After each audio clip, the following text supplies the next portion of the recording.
आखिर क्या है मोदी सरकार का वो सीक्रेट प्लान जिसकी भनक लगते ही सिहर उठे दुनिया के 1 दर्जन देश? क्या अखंड भारत का कोई बड़ा प्लान लेकर चल रहे मोदी गांधार से लेकर बलूच और सिंध तक क्यों मचा है हल्ला? आखिर कितनी थी अखंड भारत की ताकत? कैसे पूरी दुनिया पर राज करता था भारत? चीन भारत के सामने था तिनके की तरह। क्या मोदी सरकार ने कोई ऐसा प्लान तैयार कर लिया है जिसने चीन और पाकिस्तान की नींद हराम कर डाली है? वो कौन सा नक्शा है जो दुश्मनों के सीने पर सांप लौटा रहा है और भारत के गौरवशाली अतीत की गवाही दे रहा है? क्या हजारों साल पहले भारत अकेला दुनिया का सुपर पावर था जिसके साम्राज्य में आज के दर्जनों देश समाते थे? कैसे टूटा वो चक्रवर्ती सम्राटों का भारत और क्या वो फिर से एक होकर रहेगा? कौन सी प्राचीन शक्तियां थीं भारत के पास जिनके रहस्य आज भी दुनिया को हैरान करते हैं? आज पूरा देश एक ही सवाल पूछ रहा है, क्या वो भारत जो कभी दुनिया का सिरमौर था अपनी खोई हुई सीमाओं को फिर से पाने की राह पर निकल चुका है? जिस तरह से मोदी सरकार चीन और पाकिस्तान को उनकी औकात दिखा रही है, जिस तरह से पीओके और सीओके यानी चीन के कब्जे वाला कश्मीर जिसे अक्साई चिन भी कहते हैं, उसे वापस लेने की दहाड़ दिल्ली से सुनाई दे रही है, उसने न सिर्फ दुश्मनों के होश उड़ा दिए हैं बल्कि हर भारतीय के दिल में एक नई उम्मीद जगा दी है। खबरें आ रही हैं कि 2025 तक पीओके और गिलगित बाल्टिस्तान में पाकिस्तान के खिलाफ बगावत अपने चरम पर पहुंच सकती है और वहां के लोग भारत में विलय के लिए सड़कों पर उतर सकते हैं। मई 2025 में तो पीओके और गिलगित बाल्टिस्तान से भारत में विलय और गृहयुद्ध तक की धमकियां सुनाई देने लगी।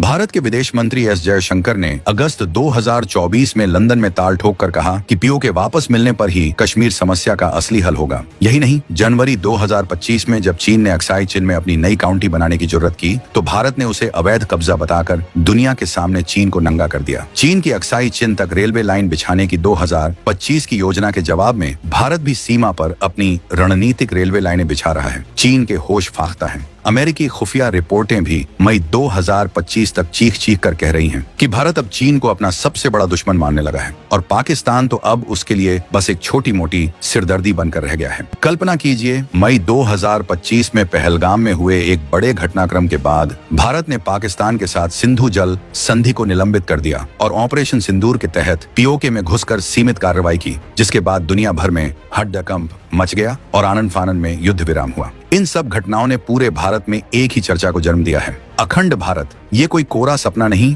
बल्कि एक ऐसा संकल्प है जो हर हिंदुस्तानी के खून में उबाल ला रहा है। लेकिन ये अखंड भारत आखिर था कितना बड़ा? क्या आप जानते हैं कि आज के Afghanistan, Tibet, Nepal, Bhutan, Myanmar, Sri Lanka, Thailand, Indonesia, Cambodia, Malaysia, Vietnam जैसे दर्जनों देश कभी इसी अखंड भारत की शान हुआ करते थे? रामायण काल में प्रभु श्री राम की गाथा गांधार यानी आज का अफगानिस्तान से लेकर लंका, श्रीलंका और किष्किंधा जिसके तार इंडोनेशिया से जुड़ते हैं, वहां तक गूंजती थी। महाभारत में इंद्रप्रस्थ से लेकर कंबोज और प्रागज्योतिष तक भारतीय राजाओं का डंका बजता था। हम आपको बताएंगे इस धमाकेदार खबर की पूरी कहानी, तो बने रहिएगा वीडियो पर और इस संबंध में आपके जो भी विचार हों कमेंट में लिखकर जरूर बताइएगा। तो चलिए अब खोलते हैं इतिहास के वो पन्ने जिन्हें हमसे छुपाया गया। क्या आप जानते हैं कि जिस भारत को आज आप दुनिया के नक्शे पर देखते हैं वो तो बस एक झलक है उस महाशक्ति की जिसका नाम था अखंड भारत। ये नाम सुनते ही रोंगटे खड़े हो जाते हैं, क्योंकि ये सिर्फ एक जमीन का टुकड़ा नहीं बल्कि हमारी रगों में दौड़ता हुआ गौरव है, हमारी पहचान है। विष्णु पुराण का वो श्लोक याद है? उत्तरम यत्समुद्रस्य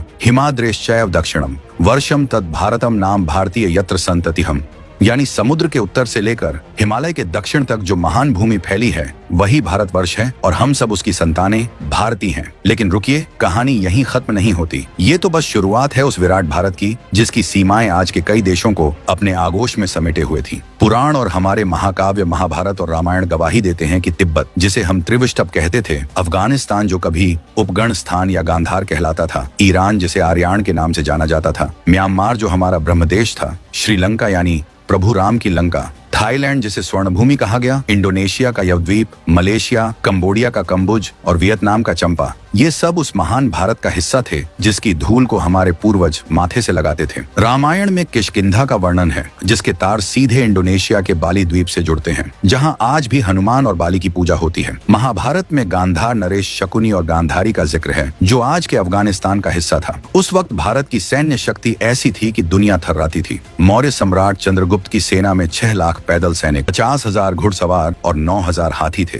जिनके सामने सिकंदर की सेना भी पानी मांग गई। गुप्त वंश का काल तो भारत का स्वर्ण युग कहलाता है, जब हमारी तलवारों की धमक और सोने की चमक दुनिया भर में फैली थी और दक्षिण में चोल राजाओं की नौसेना इतनी ताकतवर थी कि उन्होंने समंदर पार कर दक्षिण पूर्व एशिया में अपनी विजय पताका फहराई थी। हमारी अर्थव्यवस्था ऐसी थी कि दुनिया हमें सोने की चिड़िया कहती थी। रोम के बाजारों में भारतीय सामानों की धूम थी और बदले में रोमन सोना भारत के खजाने भरता था। कौटिल्य के अर्थशास्त्र ने ऐसी राजनीतिक व्यवस्था दी जो आज भी दुनिया के लिए मिसाल है। नालंदा और तक्षशिला जैसे विश्वविद्यालय ज्ञान के वो मंदिर थे जहां चीन, जापान, कोरिया, तिब्बत से लेकर ग्रीस और रोम तक के छात्र ज्ञान की प्यास बुझाने आते थे। लेकिन अगर भारत इतना ही शक्तिशाली था तो फिर ये टुकड़े टुकड़े कैसे हो गया? कौन थे वो गद्दार और कौन सी थी वो विदेशी ताकतें जिन्होंने सोने की चिड़िया के पर कतर दिए?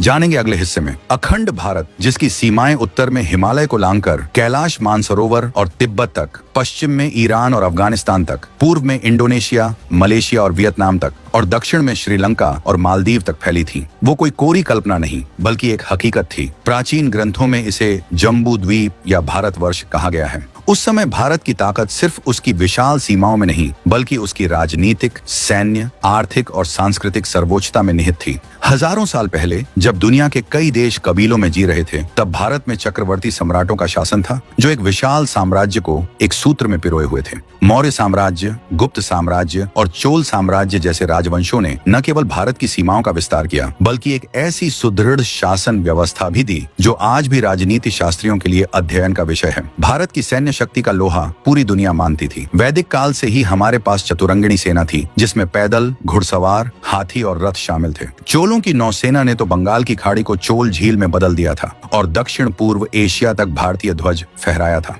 आर्थिक रूप से भारत सोने की चिड़िया कहलाता था जिसका विश्व व्यापार में एक बड़ा हिस्सा था। हमारे मसाले, कपड़े, रत्न और धातुएं दुनिया भर में मशहूर थीं। सांस्कृतिक रूप से भारत विश्वगुरु था। हमारे वेद, पुराण, उपनिषद, रामायण और महाभारत ज्ञान के वो भंडार हैं जिनसे आज भी दुनिया प्रेरणा लेती है। दुनिया की कुल अर्थव्यवस्था का लगभग 1/3 से लेकर 40% तक हिस्सा अकेले भारत के पास था। हमारे सूरत, भड़ौच, ताम्रलिप्ति जैसे बंदरगाहों से विशालकाय जहाज, सोना, चांदी, हीरे जवाहरात, मसाले, उत्तम वस्त्र जैसे मलमल और रेशम, इस्पात और न जाने कितनी ही बहुमूल्य वस्तुएं लेकर रोम, मिस्र, अरब, चीन और दक्षिण पूर्व एशिया के कोने कोने तक व्यापार करने जाते थे। हमारे सम्राट जैसे चक्रवर्ती सम्राट चंद्रगुप्त मौर्य, अशोक महान, समुद्रगुप्त जिन्हें भारत का नेपोलियन कहा जाता है, कनिष्क, हर्षवर्धन और दक्षिण के महान चोल सम्राट राजाराज चोल और राजेंद्र चोल जिन्होंने अपनी नौसेना के बल पर श्री विजय साम्राज्य तक को जीत लिया था। इन जैसे प्रतापी शासकों ने इतने विशाल और सुसंगठित साम्राज्यों पर शासन किया जिनकी सीमाएं आज के अनेक स्वतंत्र राष्ट्रों को अपने भीतर समाहित कर लेती थी। हमारे तक्षशिला,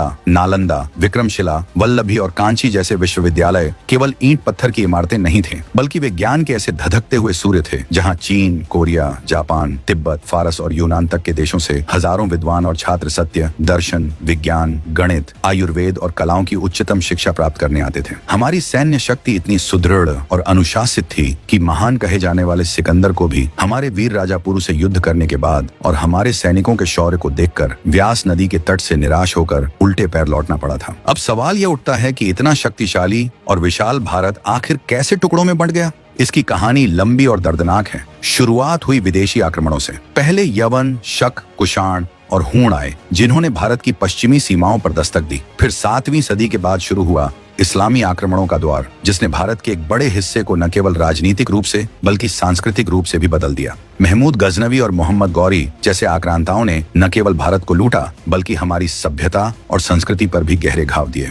इसके बाद दिल्ली सल्तनत और मुगल काल में भारत का एक बड़ा हिस्सा विदेशी शासकों के अधीन रहा। लेकिन सबसे बड़ा कुठाराघात किया अंग्रेजों ने, जिन्होंने अपनी फूट डालो और राज करो की नीति से भारत को ऐसा तोड़ा कि हम आज तक उसके जख्म सहला रहे हैं। एक एक करके हमारे हिस्से हमसे अलग होते गए। अफगानिस्तान, गांधार, महाभारत में गांधारी और शकुनी का देश आज एक अलग राष्ट्र है, लेकिन वहाँ आज भी बामियान, बुद्ध की विशाल प्रतिमाएं जिन्हें बाद में नुकसान पहुंचाया गया और प्राचीन हिंदू मंदिरों के खंडहर हमारे अतीत की गवाही देते हैं। यह क्षेत्र 1876 की गंडामक संधि के बाद धीरे धीरे भारत से कटा और 1919 में पूर्णतः अलग हो गया। पाकिस्तान, सिंध, पंजाब, बलूचिस्तान, सिंधु घाटी सभ्यता का उद्गम स्थल 1947 में धर्म के नाम पर हमसे छीन लिया गया, लेकिन आज भी वहाँ कटास राज शिव मंदिर, हिंगलाज माता शक्तिपीठ जैसे सैकड़ों प्राचीन हिंदू मंदिर हमारी साझा विरासत के प्रतीक हैं। बांग्लादेश, बंगा, कभी अंग बंग का हिस्सा रहा। यह प्रदेश 1971 में भारत की मदद से पाकिस्तान के चंगुल से आजाद हुआ, लेकिन अखंड भारत का एक और टुकड़ा हमसे दूर हो गया। ढाका का ढाकेश्वरी मंदिर आज भी वहां हिंदू संस्कृति की पताका फहरा रहा है। श्रीलंका, रामायण की लंका, जहां आज भी सीता एलिया और अशोक वाटिका जैसे स्थान प्रभु राम और माता सीता की कहानी कहते हैं। अंग्रेजों ने इसे 1935 में प्रशासनिक रूप से भारत से अलग कर दिया। म्यांमार, ब्रह्मदेश, कभी भारतीय संस्कृति का अभिन्न अंग रहा। यह देश 1937 में अंग्रेजों द्वारा भारत से काट दिया गया। यहाँ के प्राचीन शहर अयोध्या, अयथिया जैसे नामों से जाने जाते थे। थाईलैंड, स्वर्ण भूमि, यहाँ आज भी रामायण रामकीयन को राष्ट्रीय ग्रंथ माना जाता है और हिंदू देवी देवताओं की पूजा होती है। इंडोनेशिया, यवद्वीप, यहाँ के बाली द्वीप पर आज भी हिंदू संस्कृति जीवंत है। बोरोबुदुर और प्रम्बानन के विश्व प्रसिद्ध मंदिर भारतीय कला और धर्म के शानदार उदाहरण हैं। कंबोडिया, कंबुज, यहाँ का अंकोर वाट मंदिर दुनिया का सबसे बड़ा हिंदू मंदिर परिसर है, जिसकी दीवारों पर रामायण और महाभारत के दृश्य उकेरे गए हैं। नेपाल, माता सीता की जन्मभूमि मिथिला और भगवान बुद्ध की जन्मस्थली लुम्बिनी इसी देवभूमि का हिस्सा है। 1904 की सुगौली संधि के बाद ये ब्रिटिश प्रभाव में आया। भूटान और तिब्बत,